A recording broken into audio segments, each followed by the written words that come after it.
Hi, welcome back to Joe Blogs. In today's episode, I want to provide you with an update as to what's happening with regards to Donald Trump's promise that he's going to bring the war in Ukraine to a swift end. In fact, he said during his presidential election campaign that he was actually going to finish the war before he took over as president. Well, obviously that hasn't happened because he is now president. And he also said that he could end the war in one day, but that also hasn't happened because he's been president for more than one day. However, he has actually come out and made a statement now on his Truth social media platform. And for those of you that don't subscribe to Truth Social, I thought it was worth having a look at that message, which reads, "I'm not looking to hurt Russia. I love the Russian people and always had a very good relationship with President Putin. And this despite the radical left's Russia, Russia, Russia hoax. We must never forget that Russia helped us to win the Second World War, losing almost 60 million lives in the process.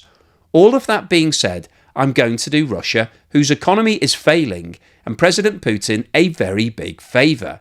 Settle now and stop this ridiculous war. It's only going to get worse. If we don't make a deal, and soon, I have no other choice but to put high levels of taxes, tariffs and sanctions on anything being sold by Russia to the United States and various other participating countries. Let's get this war, which never would have started if I were president, over with. We can do it the easy way or the hard way, and the easy way is always better. It's time to make a deal. No more lives should be lost." So Donald Trump has made it very clear that he wants a deal to be done, but the big question is, what does that deal look like and how long is it going to take?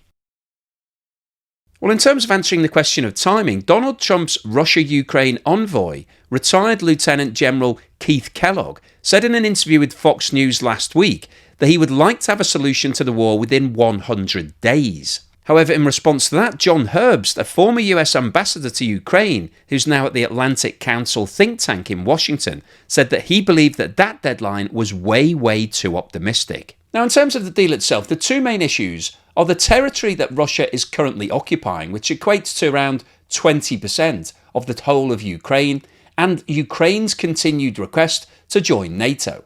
And Donald Trump has indicated that he believes that Russia has a point with regards to the concern about Ukraine joining NATO and having NATO on its doorstep. And it therefore looks likely that any deal that's put together will exclude Ukraine from joining NATO. And the deal also looks likely to include the concession of the ground that's currently being occupied by Russian forces.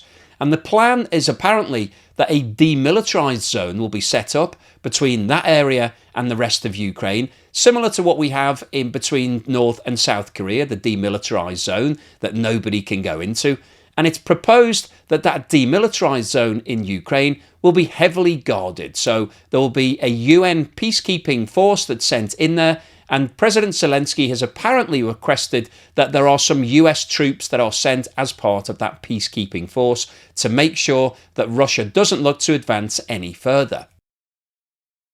Now, in terms of the likelihood of President Putin agreeing to this deal, it's been reported that he's growing increasingly concerned by the state of Russia's economy. This chart shows the movement in the official rate of inflation in Russia over the past 12 months. And as you can see, the latest data for December shows that inflation has now increased to 9.5%. And you can see from this chart that the rate of inflation in December 23 was 7.4%.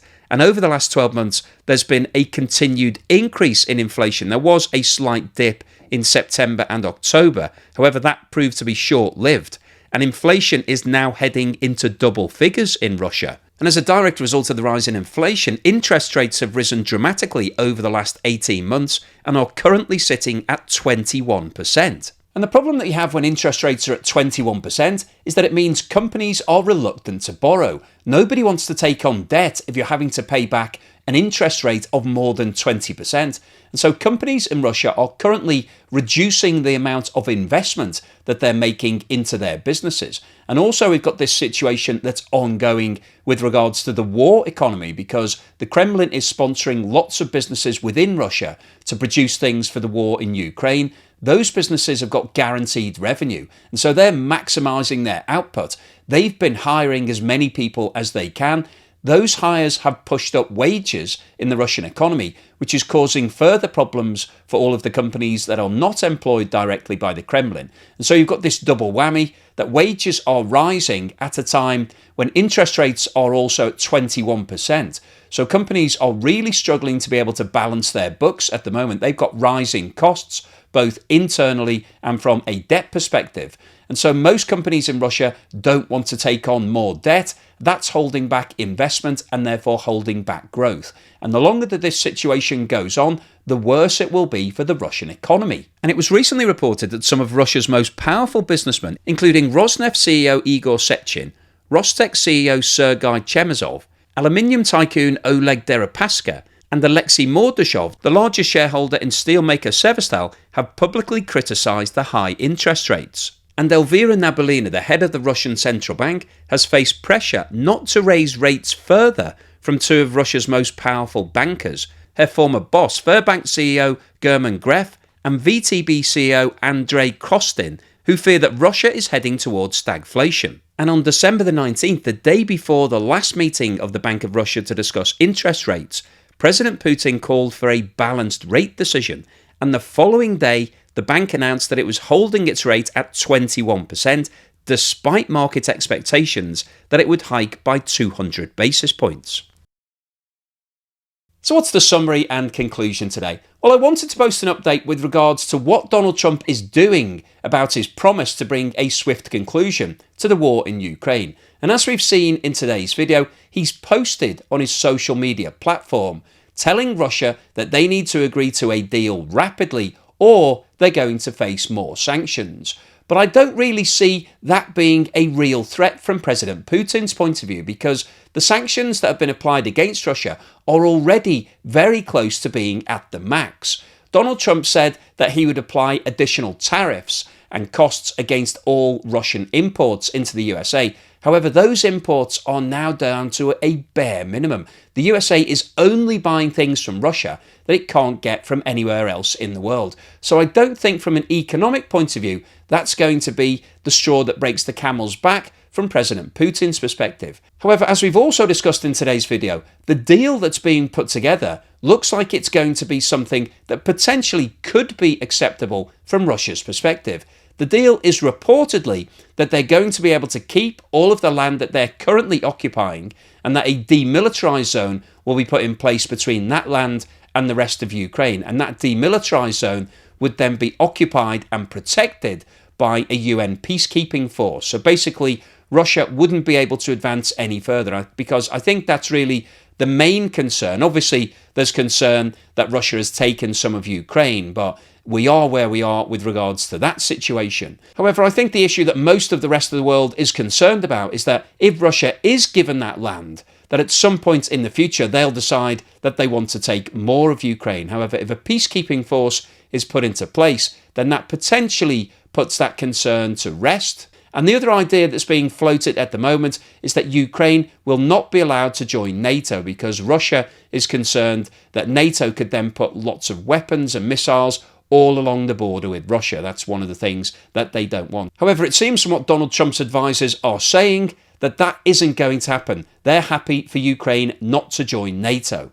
So potentially that deal could work from Russia's perspective. And as we also talked about in today's video, the pressure is continuing to mount in the Russian economy. We're seeing inflation continuing to rise. That means that in all likelihood, interest rates are going to need to be increased further above the current level of 21%. And 21% is an extremely high rate of interest. Nobody really wants to borrow any money unless they have to at those sort of rates. We're talking about rates of interest that are usually associated with loan sharks and credit card companies. So Russia can't continue having interest rates at that level. They need to bring inflation back down in order to be able to bring interest rates down. And the only way that they're going to be able to do that is by sorting out their economy, stopping the wartime effort, stop paying all of these companies directly by the Kremlin, who are then being able to offer huge salaries to bring in as many people as they can. That wage spiral means that people have more money. At the moment, they're spending more. That's driving up demand, which is pushing up prices, which is driving up inflation. And also, Russia's also struggling because The weakness of the ruble means that imports are now relatively more expensive. The tariffs and the sanctions also mean that. So in order to get back to a normalized state of existence, the Russian economy really needs the war in Ukraine to stop. And I think that's probably the biggest driving force behind a potential peace deal. President Putin will want to get the economy back onto an even keel, and realistically the only way to do that would be to bring the war in Ukraine to an end. So I think that's what Donald Trump is referring to in his post. I don't think the threat of additional sanctions is really going to hurt Russia that much, but the continued problems in the Russian economy is the most likely driver for some sort of peace deal. It'll be interesting to see what happens over the next few months. So hopefully you found today's video useful, informative and thought-provoking. If you've liked what I've said, then please give me a thumbs up. Thank you for watching this video all the way through to the end, and here's something to put a smile on your face.